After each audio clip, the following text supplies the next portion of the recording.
안녕하세요. 오늘 제플린 200% 활용하기 발표를 하게 된 UI 개발사팀 박수경입니다. 우선 들어가기 전에 발표에 대해서 좀 간략하게 소개해 드리겠습니다. 제플린과 스케치를 사용하다 보면 가이드도 문제 없고 마크업도 문제 없는 것 같은데 화면하고 약간 미묘하게 다른 경우가 왜 생기는지 궁금하신 적이 있으실 거예요. 그래서 오늘 발표를 통해서 그동안 실무에서 있었던 사례들도 소개하고 어떻게 하면 오차를 조금 줄일 수 있을지 고민했던 부분들도 공유를 드리려고 합니다. 또 제플린에 많은 기능들이 있는데 그런 것도 간략하게 소개해 드리겠습니다. 여기 계시는 많은 분들이 이미 제플린과 스케치를 사용하고 계실 거라고 생각이 되는데 혹시 모르시는 분들이 있을까 해서 간단하게 설명을 드리고 시작하겠습니다. 우선 제플린이란 스케치라는 디자인 도구를 사용해서 내보내면 실제 웹 산출물에 가깝게 가이드를 자동으로 생성해주는 도구입니다. 예전에는 포토샵으로 가이드를 많이 받았는데 이렇게 디자인 작업을 해주신 후에 가이드를 한 땀 한 땀 이렇게 속성을 표시해 주셔야 했기 때문에 디자인 일정 따로 또 가이드 일정 따로 잡을 정도로 비용이 많이 소요되는 작업으로 알고 있어요. 근데 이제 제플린이 도입이 되게 되면서 별도의 가이드 작업이 필요 없게 되면서 일정이 많이 축소되었고 또 여러 장점이 있지만 벡터 기반으로 해상도 대응이 필요 없는 점도 대표적인 장점으로 볼 수 있습니다. 저희 입장에서는 PSD가 무겁고 또 확인하기 어려운 점이 있었고 또 마크업을 작업하면서 해석이 많이 필요했는데 그런 부분은 확실하게 해소가 되었습니다. 그럼 제플린 가이드는 어떻게 만들어지는지 간단하게 보겠습니다. 말씀드렸듯이 스케치라는 디자인 도구를 사용해서 가이드 생성할 수 있는데요. 디자인 작업을 이렇게 하신 후에 내보내야 하는 이미지는 슬라이스 도구로 자르고 작업을 선택해서 제플린으로 내보내면 이렇게 가이드 확인이 간단하게 가능합니다. 스케치에서 사용한 용어와 마크업 용어에 좀 차이가 있어서 표로 만들어 봤는데요. 약간의 용어 차이가 있는 거를 아실 수 있어요. 특히 여기 하단에 보시면 패러그래프 속성하고 센터 속성은 마크업에서 지원하지 않는데요. 특히 보더 센터 속성은 뒤에서 조금 더 다루도록 하겠습니다. 그러면 이제 소개를 마치고 제플린 가이드가 왜 마크업 화면과 다른가에 대해서 알아보겠습니다.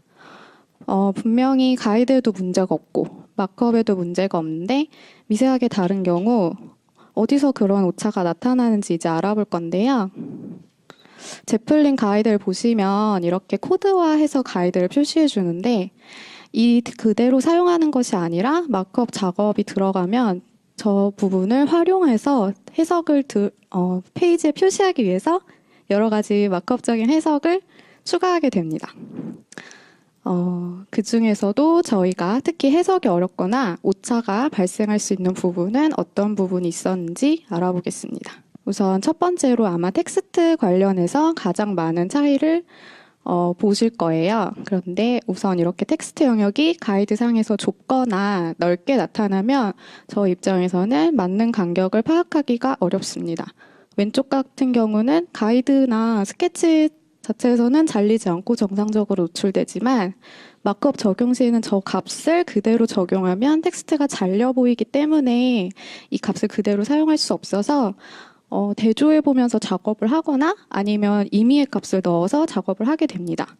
그래서 그런 부분에서 오차가 생길 수 있고 또 텍스트 영역에서 특히 폰트 설정이 다를 때 이 미묘한 오차가 나타나게 되는데요. 보통 서비스에서 영문과 한글 폰트를 다르게 쓰시는 경우가 있어요. 영문은 헬베티카 뉴나 샌프란시스코를 쓰시고 한글은 산돌고딕 네오를 사용하는 경우가 있는데 이 설정을 똑같이 스케치에서도 반영해 주시지 않으면 좌우를 비교해 보시면 약간의 차이를 보실 수 있는데 이런 차이가 생길 수 있어요. 왼쪽은 산돌고딕 네오로만 작성한 텍스트이고 오른쪽은 두 가지 텍스트를 두 가지 폰트를 적용한 텍스트인데 보시면 높이값이 1이 차이가 나는데요. 그리고 빨간 박스 내에서 텍스트의 정렬도 약간 다른 거를 보실 수 있어요. 근데 왼쪽을 이제 가이드로 받았을 경우 이 가이드대로 작업을 하지만 실제 렌더링 되는 건 오른쪽에 가깝기 때문에 약간의 차이가 발생하게 됩니다. 그리고 요 왼쪽 패널을 보시면 이 스케치의 텍스트 관련 설정 패널인데요. 여기 라인을 보시면 회색으로 값이 되어 있어요. 근데 요거는 아무 값도 설정해 주시지 않은 상태예요. 그래서 요 상태로 그대로 제플린으로 내보내게 되면 여기 우측에 이 라인이라는 값은 라인 하이트로 해석이 되는데요. 이 라인 하이트가 노멀이라는 값으로 나타나는 것을 보실 수 있어요. 근데 저희가 이 노멀 값이 브라우저마다 조금씩 렌더링이 다르기 때문에 보통 사용하지 않아요. 그래서 또 임의의 값을 사용하게 되므로 또 차이가 조금 생길 수 있습니다. 그리고 이미지의 경우는 스케치나 또 제플린 상에서는 제대로 표현되지만 이렇게 영역을 잡았을 때 영역이 조금 다른 경우가 있는데요. 이 경우에 또 대조해 보면서 작업을 하거나 임의로 값을 처리를 하게 되면서 차이가 또 조금 생길 수 있습니다. 그리고 이제 보더의 경우에는 이렇게 1픽셀을 의도해서 그린 보더가 가이드상에서는 2픽셀로 나타날 때가 있는데요. 이 박스의 크기가 2픽셀이고 이 박스를 기준으로 중간 위치에 1픽셀 보더를 그리게 되는데요. 이렇게 높이가 2픽셀로 잡히면서 상단 하단에 0.5씩의 여백이 생기게 됩니다. 그래서 이 빨간색 박스를 기준으로 다음 요소까지의 거리를 재기 때문에 사실 0.5 정도의 오차가 생기게 되는데요. 보통 이제 이런 1픽셀 보더 같은 경우는 목록에서 반복적으로 사용하게 되는데 그런 경우에 이제 오차가 누적되면서 아래로 갈수록 오차가 커지는 것 같은 그런 경우도 생길 수 있습니다. 이제 이것도 비슷한 이슈인데요. 아까 처음에 보더에서 센터 정렬은 마크업에 지원하지 않는다고 말씀을 드렸었는데 스케치에서는 센터를 사용해서 보더를 그릴 수가 있어요. 그래서 이렇게 그리시게 되면 지금은 5픽셀을 그려보았는데 저 빨간 박스를 기준으로 안쪽으로 2.5픽셀, 바깥쪽으로 2.5픽셀을 그리게 됩니다. 지금은 이제 5픽셀로 굵게 그려놓아서 저 차이가 명확하게 드러나는데 보통 이제 저게 버튼이라고 가정을 했을 때 1픽셀 정도의 보더를 주시잖아요. 그래서 사실 제가 만약에 이 안쪽 조그만 박스까지의 거리를 구한다고 하면 또 0.5 정도의 미세한 차이가 생기게 되는 거죠. 네, 이 미묘하게 달라질 수 있는 부분들, 이런 부분도 알아봤는데요. 그러면 이 부분들이 왜 생기는지, 어떻게 그럼 적용하면 되는지도 함께 알아보겠습니다. 첫 번째로 설명드렸던 텍스트 영역이 너무 좁거나 넓을 때는 라인 값은 최소한 텍스트보다 3, 4픽셀 크게 입력해 주시고 꼭 값을 직접 입력하시는 것을 추천드립니다. 이제 영상으로 보시면요.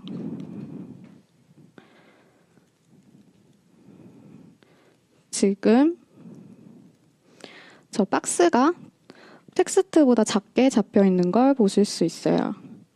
그리고 우측에 보시면 값이 고정으로 들어가 있는데요. 이 값을 이렇게 지우면 회색 값이 나타나고 리셋이 됩니다. 그러면서 박스가 커졌죠. 근데 저 43이란 값이 이제 스케치에서 추천하는 값이에요. 그래서 이거를 네, 박스가 커졌죠?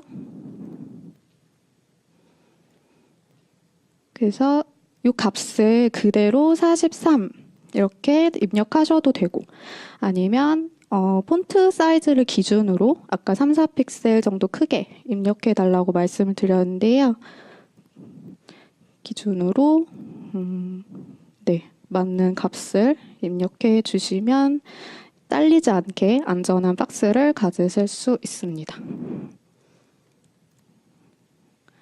그리고 아까 말씀드렸던 한글과 영문 폰트 설정이 반영되지 않은 경우에는 스케치에서도 마크업과 똑같이 두 가지 폰트를 적용해 주시면 되는데요. 이것도 영상으로 보겠습니다. 지금 이 경우는 산돌고딩 네오로만 작성한 경우인데요. 이렇게 한글로 더미 텍스트를 작성을 해주신 후에 영문 폰트 헬베티카 뉴를 적용하면 지금 미세하지만 저 콤마와 점점점 표시가 헬베티카 뉴로 적용된 거를 보실 수 있어요. 그래서 이 경우에 제플린으로 내보내게 되면 왼쪽은 산돌고딩 네오로만 적용한 경우이고 오른쪽은 이제 두 가지 폰트를 적용한 경우인데요. 두 가지 폰트가 다 가이드로 나오는 거를 보실 수 있습니다. 이 경우 스케치 선출물을 마크업 화면하고 조금 더 유사하게 관리를 하실 수 있어요. 그리고 이제 라인 값이 없을 때 이때는 라인 값을 직접 입력해 주시는 걸로 말씀을 드렸고요. 비교를 해봤을 때 왼쪽은 라인 값을 입력하지 않은 경우에는 지금 되게 하단에 있는데 라인 하이트가 노말로 나오고 아무 값도 없는 것을 보실 수 있어요. 하지만 라인 값을 직접 입력해 주신 경우에는 우측처럼 이제 라인 하이트 값이 고정 숫자로 나오는 걸 확인하실 수 있습니다. 그리고 이미지의 경우에는 보통 이미지를 작업을 하시고 그다음에 슬라이스까지 다 잘라 놓으신 후에 이미지를 또 추가로 변경하거나 아니면 이미지를 회전하거나 하면은 이런 경우가 발생하는 것 같더라고요. 그래서 이미지를 만약에 변경하시게 되면 슬라이스도 같이 한 번씩 체크해 주시면 좋을 것 같습니다. 그리고 이 보더의 경우에는 여기 우측에 보시면 센터 속성 때문에 가운데로 보더를 그리고 있어서 발생하는 이슈인데요. 확인해 본 결과 렉탱글 도구로 그려야지만 상하단 간격이 생기지 않고 1픽셀로 잡히게 그릴 수 있는 것을 확인할 수 있었습니다. 이렇게 여러 가지 도구로 그려서 확인했을 때 파스나 라인으로 그릴 때는 모두 높이가 2픽셀로 잡히게 되고 렉탱글 도구일 때만 1픽셀로 나오는 걸 확인할 수 있었습니다. 이것도 이어서 센터 속성의 이슈인데요. 박스 중간에 이렇게 보더가 걸쳐지지 않게 센터가 아니라 항상 인사이드나 아웃사이드로 그려주시면 조금 더 오차를 방지할 수 있습니다. 이렇게 안쪽으로 그려진 걸 확인하실 수 있어요. 정리를 하면 라인 값은 직접 입력해 주시되 텍스트보다 최소한 3, 4픽셀 크게 잡아주시면 좋고요. 또 서비스에서 언어별로 다른 폰트를 사용할 때는 스케치도 똑같이 멀티플 폰트를 적용해 주시면 산출물이 좀 더 유사한 형태로 관리를 하실 수 있습니다. 그리고 라인 값은 직접 적용해 주는 거를 추천드리고요. 이미지 내보내기 전에 슬라이스를 한 번씩 체크해 주시면 좋고 또 1픽셀 보더는 렉탱글 도구로 그려주시면 좋고요. 보더는 항상 인사이드나 아웃사이드로 그려주시면 됩니다. 하지만 이제 제플린 가이드도 완벽하게 브라우저와 동일한 형태도 아니고 또 OS나 브라우저의 영향도 있기 때문에 사실 이런 부분을 다 맞춰도 또 오차는 발생할 수 있어요. 하지만 이런 부분에서 가이드와 마크업에 오차가 생길 수 있다는 거를 인지하고 봐주시거나 아니면 사전에 마크업 개발자와 협의를 통해서 조금이나마 오차를 줄여보면 좋을 것 같습니다. 그리고 제플린에서 이제 여러 가지 기능을 가지고 있는데요. 마지막으로 이 기능들을 소개드리고 마치도록 하겠습니다. 첫 번째로 이 스타일 가이드 기능인데요. 이렇게 보시면 사용하는 컬러 값이나 폰트를 정리해서 가이드 형태로 관리를 하실 수 있어요. 이 컬러는 마크업에서도 요새는 컬러 값을 저장해 놓고 사용하는 경우가 많기 때문에 사전에 이제 협의가 될 수 있다면 좋을 것 같고요. 이제 태그나 섹션 기능은 이렇게 화면을 모아서 정리할 수 있는 기능입니다. 그리고 노트와 멘션 기능이 있는데요. 이렇게 가이드에 노트를 달아주시면 그리고 지금 제가 저를 멘션한 상태인데 저 노트의 내용이 저에게 메일로 날라오게 됩니다. 그래서 메신저로 매번 수정을 알리지 않아도 이런 식으로도 커뮤니케이션을 하실 수 있고요. 이렇게 노트에 보시면 여러 가지 처리가 가능한데 그중에 리졸브 처리를 해서 요청 사항이 수정이 되었다를 표현할 수 있고요. 또 리졸브 처리된 노트는 이렇게 노트 패널에서 모아서 보실 수 있습니다. 또 이제 버전과 커밋 기능이 있는데요. 지금 요 좌측 하단에 보시면 모래시계 아이콘이 있어요. 그래서 그 아이콘을 클릭하시면 이렇게 버전 패널이 뜨게 되는데요. 보통 스케치를 한 파일을 작업하시고 그다음에 계속 그거를 업데이트 하시게 되는데 그러다 보면 어떤 부분이 수정됐는지 좀 확인하기가 어려운 경우가 있어요. 그래서 이 버전 패널에서 지금 두 가지 버전이 있는데 이걸 왔다 갔다 하시면서 어떤 부분이 수정됐는지도 확인하실 수 있고 또 제가 업로드한 사람은 저 커밋 메시지를 남길 수 있는데요. 저렇게 버전에 대한 설명을 달아놓으면 나중에 확인하기 쉽습니다. 그리고 제플린 2.0부터 도입된 컴포넌트 기능이 있는데요. 이렇게 반복적인 UI를 컴포넌트로 묶어서 관리를 하실 수 있습니다. 이렇게 컴포넌트 패널에서 어떤 컴포넌트가 있는지 확인하실 수 있고요. 마크업에서 저렇게 반복적인 목록은 보통 이렇게 나눠서 스타일을 관리하기 때문에 이런 것도 잘 활용하시면 좋을 것 같아요. 그리고 무료 계정에서는 아마 이 컴포넌트 내보낼 수 있는 컴포넌트의 개수에 제한이 있는 걸로 알고 있어요. 그래서 그런 부분은 참고하시면 좋겠습니다. 그리고 이제 혹시 아까 폰트나 텍스트에서 가장 많은 오차가 발생할 거다 이렇게 말씀드렸는데 그 관련해서 왜 그런지 좀 더 알고 싶다고 하시면 이런 글들을 추천드리고요. 잘 정리가 돼 있으니까 한번 확인해 보시면 좋겠습니다. 그리고 컴포넌트 도입을 원하시고 좀 검토를 해보시고 싶다고 하면 저 제플린의 공식 블로그에서 소개하고 있으니까요. 저것도 한번 챙겨보시면 좋겠습니다.